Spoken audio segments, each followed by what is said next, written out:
Yes, it's Tales from the Jails, John G. Sutton. Tales from the Jails, and I'm here to tell you that on Tuesday, the 4th of October, we've got a Q&A session live here on Tales from the Jails, 6 p.m, the 4th of October, Tuesday, the first Tuesday in October. Just tune in here, and it's live. You can ask me the questions in the chat room that's alongside it, and we'll deal with that as we go along. Seriously. And you can pick the subjects. You can ask me any questions about the prisons when I was there, or what's happening today. Seeing what's happening today, the Tory government have given the rich a nice extra tax break, and the International Monetary Federation have decided that this is a load of BS, and so the pound is actually going into the gutter. Anyway, that's the way it goes, isn't it? It's the same the whole world over. It's the poor that get the blame. It's the rich that get the pleasure. Ain't it all a bleeding shame? I also see that the government is going to open, I believe it's 4 new detention centres to put illegal migrants into detention.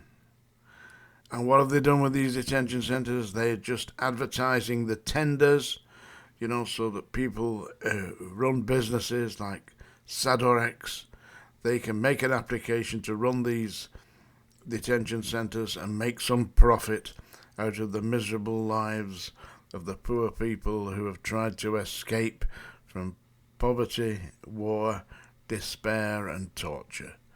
And when they come to Great Britain, what do we give them? Lock them up and let the boys make some money. Yeah, that's the way it goes. Is it the Brotherhood that's behind all this?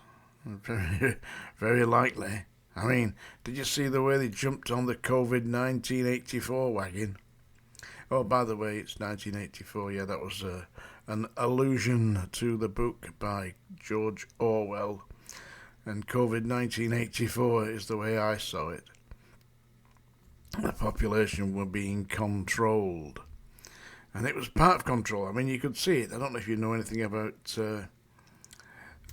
programming, psychological programming, all that nonsense about wash your hands.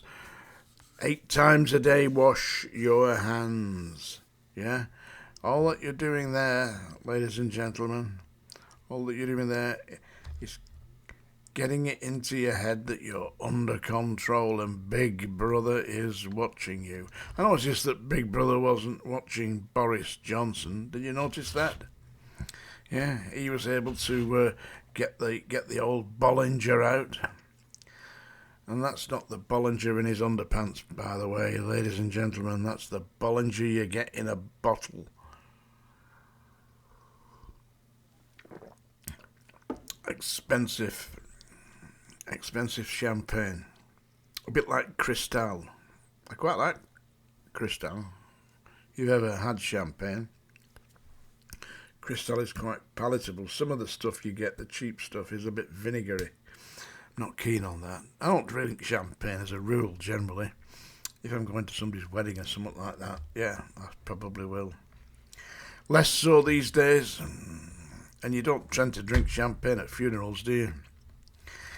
No.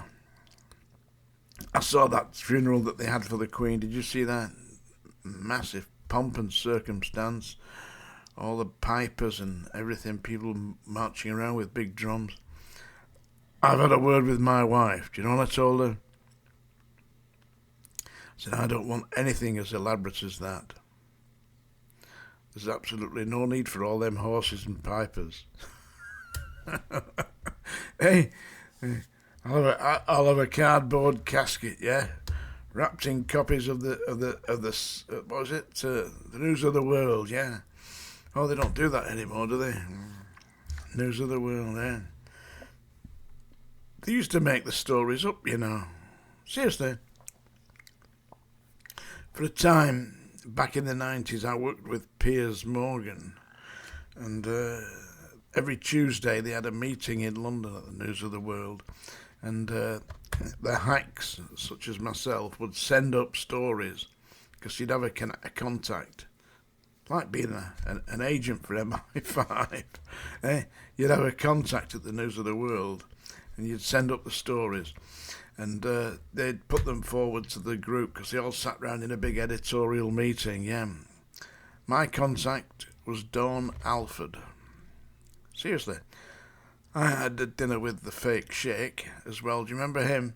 He used to dress up as an Arab and persuade celebrities to provide him with cocaine. Then he wrote up about such and such a body dealing in cocaine in the News of the World. I believe he ended up with some time himself. I'm not exactly certain about that, so it's my supposition. You know, it may be or it may not be, but the fake sheikh, I did have dinner with him. Yeah. Anyway, that was a little bit of a page from history with John G. Sutton. This broadcast this morning, yeah, I was just disgraceful about seeing that they're going to sell off the migrants. I mean, these are poor people who come over from another country, a war-torn, impoverished country, and what do? We bang them up and sell them as commodities to the boys. That's the way to do it, eh? Disgraceful. But you've got to say that some of the people that are coming in, they are obviously not families that are fleeing the troubles in Afghanistan or Syria or Algeria or wherever they're coming from. They're not. They're obviously young men who are coming to this country. Young men, you've seen them on the boats. You know, they look to be about 18 to 25. They're coming over here to take benefit of this beautiful country of ours. But at the same time, they're migrants and they should be human beings and they should be treated with respect. So that's my little rant for today. The main point is that we've got a Q&A live here on the 4th of October at 6 p.m. UK time, of course. And I will be here to answer the questions. And don't forget, on the 17th of October, there's the broadcast on Sean Atwood's channel. That's going to be over 2 hours interview with myself and Sean Atwood. And today I'm not going to sing to you. I thought about it, but you've been good today, haven't you? Yes, you don't deserve that. So I'm going to read you a poem. This is called... Seriously, I was going to turn this into a country and western song. So we've got any country and western fans out there that feel like picking up the guitar and going for it. This is called The Ballad of Licking Creek. Are you sitting comfortably? Let's knacker that up then, shall we?